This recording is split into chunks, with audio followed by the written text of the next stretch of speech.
ಪಾಕಿಸ್ತಾನ ಮತ್ತೆ ಚೀನಾ ಒಟ್ಟಾಗಿ ಭಾರತವನ್ನ ಸಂಕಷ್ಟಕ್ಕೆ ಸಿಲುಕಿಸಲು ಹೂಡಿದ ಯೋಜನೆ ಈಗ ಅವರಿಗೆ ತಿರುಗಿ ಬಿದ್ದಿದೆ. ಯಾರೂ ಊಹಿಸದ ರೀತಿಯಲ್ಲಿ ತಾಲಿಬಾನ್ಗಳು ಭಾರತಕ್ಕೆ ಕೊಟ್ಟ ಒಂದು ಗಿಫ್ಟ್ ನಿಂದ ಪಾಕಿಸ್ತಾನ ಮತ್ತೆ ಚೀನಾಕ್ಕೆ ತಲೆ ತಿರುಗಿದೆ.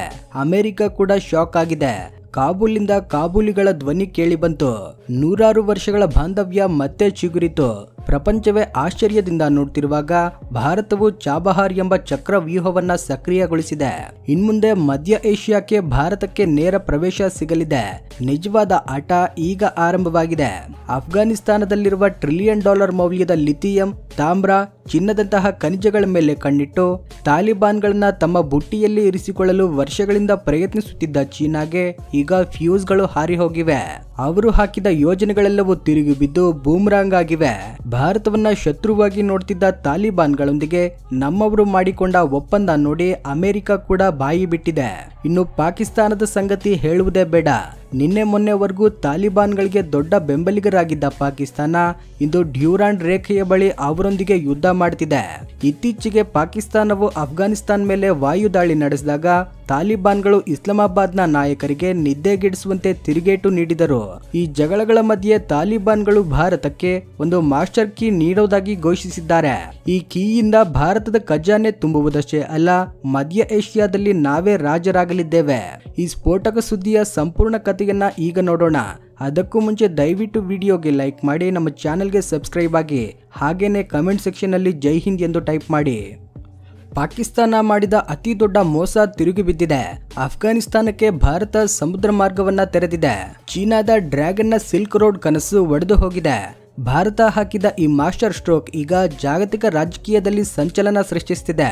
ಈ ಕತೆ ಅಫ್ಘಾನಿಸ್ತಾನದ ವಿದೇಶಾಂಗ ಸಚಿವ ಅಮೀರ್ ಖಾನ್ ಮುತ್ತಕಿ ದೆಹಲಿ ಭೇಟಿಯೊಂದಿಗೆ ಆರಂಭವಾಯಿತು. ಇದು ಕೇವಲ ಸಾಮಾನ್ಯ ಸಭೆಯಲ್ಲ, ಇದು ಇತಿಹಾಸವನ್ನ ಸೃಷ್ಟಿಸುವ ಕ್ಷಣ. ಮುತ್ತಕಿಯವರು ದೆಹಲಿಯಲ್ಲಿ ಮಾಧ್ಯಮದೊಂದಿಗೆ ಮಾತನಾಡುವಾಗ ಪಾಕಿಸ್ತಾನದ ಎದೆಯಲ್ಲಿ ರೈಲು ಓಡಿಸುವಂತಹ ಒಂದು ಮಾತನ್ನ ಹೇಳಿದರು. ಆ ಮಾತು ಚಾಬಹಾರ್. ಅಫ್ಘಾನಿಸ್ತಾನ ಮತ್ತೆ ಭಾರತದ ನಡುವಿನ ವ್ಯಾಪಾರಕ್ಕೆ ಚಾಬಹಾರ್ ಬಂದರು ಅತ್ಯುತ್ತಮ ಮಾರ್ಗವೆಂದು ಅವರು ಪ್ರಪಂಚದ ಮುಂದೆ ಸ್ಪಷ್ಟವಾಗಿ ಹೇಳಿದರು. ಇದು ಕೇವಲ ಒಂದು ಹೇಳಿಕೆಯಲ್ಲ, ಇದು ಪಾಕಿಸ್ತಾನಕ್ಕೆ ಕೆನ್ನೆಗೆ ಬಾರಿಸಿದಂತಿದೆ. ಆದ್ರೆ ಇಷ್ಟಕ್ಕೂ ಚಾಬಹಾರ್ ಬಂದರು ಎಂದ್ರೇನು, ಅದರ ವಿಶೇಷತೆ ಏನು? ಇರಾನ್ನ ಆಗ್ನೇಯ ಕರಾವಳಿಯಲ್ಲಿ ಭಾರತ ಅಭಿವೃದ್ಧಿಪಡಿಸಿದ ಬಂದರೆ ಚಾಬಹಾರ್. ಇದು ಭೂಪರಿವೃತ್ತವಾಗಿರುವ ಅಫ್ಘಾನಿಸ್ತಾನವನ್ನ ನೇರವಾಗಿ ಅರೇಬಿಯನ್ ಸಮುದ್ರದೊಂದಿಗೆ ಸಂಪರ್ಕಿಸುವ ಬ್ರಹ್ಮಾಸ್ತ್ರ. ಇದರರ್ಥ ಏನಂದ್ರೆ ಅಫ್ಘಾನಿಸ್ತಾನ ತಮ್ಮ ಸರಕುಗಳನ್ನ ಭಾರತಕ್ಕೋ ಅಥವಾ ಪ್ರಪಂಚದ ಯಾವುದೇ ಕಡೆಗೋ ಕಳಿಸಲು ಇನ್ಮುಂದೆ ಪಾಕಿಸ್ತಾನದ ಕರುಣೆಯನ್ನ ಅವಲಂಬಿಸಬೇಕಾಗಿಲ್ಲ. ದಶಕಗಳಿಂದ ಪಾಕಿಸ್ತಾನ ಅಫ್ಘಾನಿಸ್ತಾನದ ದೌರ್ಬಲ್ಯವನ್ನ ಬಳಸಿಕೊಂಡಿತ್ತು. ಅಧಿಕಾರವನ್ನ ಕೈಯಲ್ಲಿ ಇಟ್ಕೊಂಡು ದಾಂಗುಡಿ ಆಡಿತ್ತು. ತಮಗೆ ಇಷ್ಟ ಬಂದಾಗ ಗಡಿಗಳನ್ನ ಮುಚ್ಚುವುದು, ಅಫ್ಘಾನ್ ಟ್ರಕ್ಗಳನ್ನ ವಾರಗಟ್ಟಲೆ ತಡೆಯುವುದು, ಇಷ್ಟಾನುಸಾರ ತೆರಿಗೆ ವಿಧಿಸುವುದು, ಹೀಗೆ ಅಫ್ಘಾನಿಸ್ತಾನದ ವ್ಯಾಪಾರವನ್ನ ತನ್ನ ಕಂಟ್ರೋಲ್ ಅಲ್ಲಿ ಇಟ್ಕೊಂಡಿತ್ತು. ಆದ್ರೆ ಭಾರತದ ಒಂದೇ ಏಟಿನಿಂದ ಪಾಕಿಸ್ತಾನದ ಅತಿ ದೊಡ್ಡ ಆಯುಧ ಮೊಂಡಾಗಿದೆ. ಈಗ ಅಫ್ಘಾನ್ ಟ್ರಕ್ಗಳು ನೇರವಾಗಿ ಪಾಕಿಸ್ತಾನದ ಮೂಲಕವಲ್ಲದೆ ನೇರವಾಗಿ ಇರಾನ್ನ ಚಾಬಹಾರ್ ಬಂದರಿಗೆ ತೆರಳುತ್ತವೆ. ಅಲ್ಲಿಂದ ನಮ್ಮ ಹಡಗುಗಳ ಮೂಲಕ ಅಫ್ಘಾನ್ ಸರಕುಗಳು ಪ್ರಪಂಚದಾದ್ಯಂತ ಹೋಗ್ತವೆ. ಈ ಆಟದಲ್ಲಿ ನಿಜವಾದ ತಿರುವು ಏನೆಂದ್ರೆ ಅಮೆರಿಕ ಇರಾನ್ ಮೇಲೆ ಕಠಿಣ ನಿರ್ಬಂಧಗಳನ್ನ ವಿಧಿಸಿತ್ತು. ಇದರಿಂದ ಚಾಬಹಾರ್ ಬಂದರು ಯೋಜನೆ ಸ್ಥಗಿತಗೊಳ್ಳುತ್ತದೆ ಎಂದು ಎಲ್ಲರೂ ಭಯ ಪಟ್ಟಿದ್ದರು. ಆದ್ರೆ ದೆಹಲಿಯಲ್ಲಿ ನಿಂತು ತಾಲಿಬಾನ್ನ ವಿದೇಶಾಂಗ ಸಚಿವರು ಅಮೆರಿಕಕ್ಕೆ ನೇರ ಸವಾಲು ಎಸೆದರು. ಚಾಬಹಾರ್ ಒಂದು ಅದ್ಭುತ ಮಾರ್ಗವಾಗಿದೆ. ಅಮೆರಿಕದ ನಿರ್ಬಂಧಗಳಿಂದ ಉಂಟಾಗುವ ಸಮಸ್ಯೆಗಳನ್ನ ಭಾರತ ಮತ್ತೆ ಅಫ್ಘಾನಿಸ್ತಾನ ಒಟ್ಟಾಗಿ ಕೂತು ಮಾತನಾಡಿ ಪರಿಹರಿಸಿಕೊಳ್ತೇವೆ ಎಂದು ಹೇಳಿದರು. ಈ ಒಂದು ಹೇಳಿಕೆಯಿಂದ ತಾಲಿಬಾನ್ಗಳ ವೈಖರಿ ಸಂಪೂರ್ಣವಾಗಿ ಬದಲಾಗಿದೆ ಎಂದು ಪ್ರಪಂಚಕ್ಕೆ ಅರ್ಥವಾಯಿತು.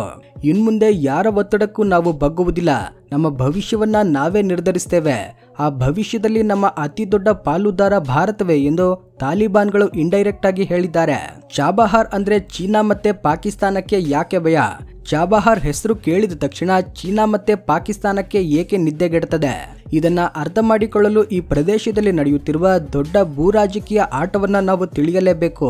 ಮೊದಲನೇದಾಗಿ ಚೀನಾ ಪಾಕಿಸ್ತಾನ ಆರ್ಥಿಕ ಕಾರಿಡಾರ್ ಸಿಪಿಇಸಿ ಎಂಬ ಪ್ರಾಜೆಕ್ಟ್ ಬಗ್ಗೆ ನಾವು ಮಾತನಾಡಬೇಕು. ಈ ಯೋಜನೆಗಾಗಿ ಚೀನಾ $1 ಟ್ರಿಲಿಯನ್ ಖರ್ಚು ಮಾಡ್ತಿದೆ. ಈ ಕಾರಿಡಾರ್ ಚೀನಾವನ್ನ ಪಾಕಿಸ್ತಾನದ ಗ್ವಾದರ್ ಬಂದರಿಗೆ ಸಂಪರ್ಕಿಸುತ್ತದೆ. ಈ ಬಂದರಿನ ಮೂಲಕ ಮಧ್ಯಪ್ರಾಚ್ಯದಿಂದ ತೈಲ ತರಲು ಮತ್ತೆ ತಮ್ಮ ಸರಕುಗಳನ್ನ ಪ್ರಪಂಚಕ್ಕೆ ಮಾರಾಟ ಮಾಡಲು ಚೀನಾ ಕನಸು ಕಾಣ್ತಿದೆ. ಇದಷ್ಟೇ ಅಲ್ಲದೆ ಈ ಯೋಜನೆಯ ಹೆಸರಲ್ಲಿ ಕೆಲವು ದೇಶಗಳಿಗೆ ಸಾಲ ನೀಡಿ ಅವುಗಳನ್ನ ಬಡತನಕ್ಕೆ ತಳ್ಳಿದೆ ಚೀನಾ.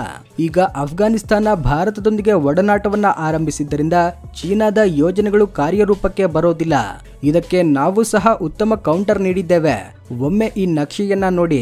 ಗ್ವಾದರ್ ಬಂದರಿಂದ ಕೇವಲ 72 ಕಿಲೋಮೀಟರ್ ದೂರದಲ್ಲಿ ಭಾರತವು ಚಾಬಹಾರ್ ಬಂದರನ್ನ ನಿರ್ಮಿಸಿದೆ. ಇದು ಕೇವಲ ಬಂದರಲ್ಲ, ಗ್ವಾದರ್ ಬಂದರಿನ ಮೇಲೆ ನಿಗಾ ಇಡಲು ಭಾರತಕ್ಕೆ ದೊರೆತ ಒಂದು ಕಾರ್ಯತಂತ್ರದ ಬೇಸ್. ಇಲ್ಲಿಂದ ನಮ್ಮ ನೌಕಾಪಡೆ ಚೀನಾದ ಪ್ರತಿ ಚಲನವಲನವನ್ನ ಗಮನಿಸಬಹುದು.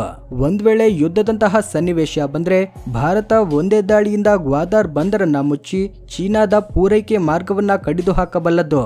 ಈ ಭಯವೇ ಚೀನಾವನ್ನ ಕಾಡ್ತಿದೆ. ಇನ್ನು ಪಾಕಿಸ್ತಾನದ ವಿನಾಶದ ಕತೆ ಇನ್ನೂ ದಾರುಣವಾಗಿದೆ.